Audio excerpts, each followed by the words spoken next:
বয়সটা বাড়ছে কী করে বুঝলাম? 31st নিয়ে আলাদা করে কোনো আর উন্মাদনা নেই। অফিস করে আমি শ্বশুরমশাইকে নিয়ে গেছিলাম তার রুটিন চেক আপে। সবটা কমপ্লিট করে বাপ মেয়েতে মিলে ফিরছিলাম রিক্সা করে, আর বাবাকে বলতে রাখি বছর শেষে আমরা রিক্সা করে ফিরছি। বছর শেষে বাবা ক্লাব ডিস্কে নয় ডাক্তারখানা থেকে ফিরছে। আসলে বাবার কিছুটা হলেও মনটা খারাপ, বয়স হয়ে যেত আর আমরাও আর খুব রাগঢাকে রাখি। আর রাস্তায় ফিরতে ফিরতে এই গ্রিটিং কার্ডগুলো দেখে মনটা একটু খারাপই লাগছিল। দীপায়ন আর আমি আবারও বেরিয়েছিলাম, কারণ আমাদের দুজনের নেমন্তন্ন ছিল দীপায়ন আর আমার দিদিভাইয়ের বাড়িতে। দিদিভাই হলো দীপায়নের মাসির মেয়ে, আর তাদের বাড়িতে আমাদের 31st নাইটে একটা ছোট নেমন্তন্ন ছিল। তো দুজনে মিলে পৌঁছতে অনেকটাই লেট করে ফেলেছিলাম এবং ওরাও একটু রাগারাগি করছিল। স্বাভাবিক, আমরা যাব, ওরাও অপেক্ষা করে বসেছিল। আর যাওয়ার পরেই সুদীপ্তদা সেই চিকেন তন্দুরি নিয়ে চলে এসেছে। এই সব কিছু সুদীপ্তদা মামন দিদি মিলে একা হাতে রান্না করে, মানে কোনো রকম বাইরে থেকে কিনে এনে আজ অব্দি ওরা আমাদের কোনো রকম স্টার্টার অন্তত খাওয়ায়নি। আর এত সুন্দর দুজনে মিলে করে এই জিনিসগুলো, যেগুলোর মানে কোনো এক্সপ্লেন হয় না।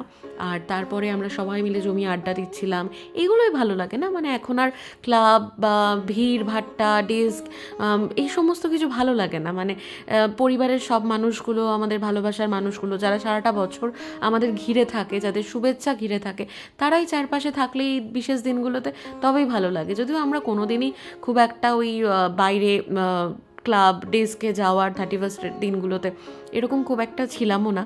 তো আজকাল এই বয়সে এসে আর এগুলো ভালোও লাগে না। তো বিরিয়ানিটা বাইরে থেকেই অর্ডার করা হয়েছিল, কিন্তু আমি খেতে পারিনি, তার কারণ আমার তন্দুরিগুলো খেয়ে আমার পেট একদম ফুল হয়ে গেছিলো। আর তারপরে রাত 12টা বাজার সঙ্গে সঙ্গেই আমরা দুটো সেলিব্রেশন শুরু করে দিয়েছিলাম। একটা তো নিউ ইয়ার, আর একটা ছিল বড় মাসির জন্মদিন। ইয়েস, বড় মাসির জন্মদিন 1 জানুয়ারি। কি আনন্দটানে করেছি আমরা সবাই মিলে। কেক কাটিং, মিষ্টি কাটিং, ইয়েস মিঠাই থেকে মিষ্টিটা নিয়ে এসেছিলো দিদিভাই।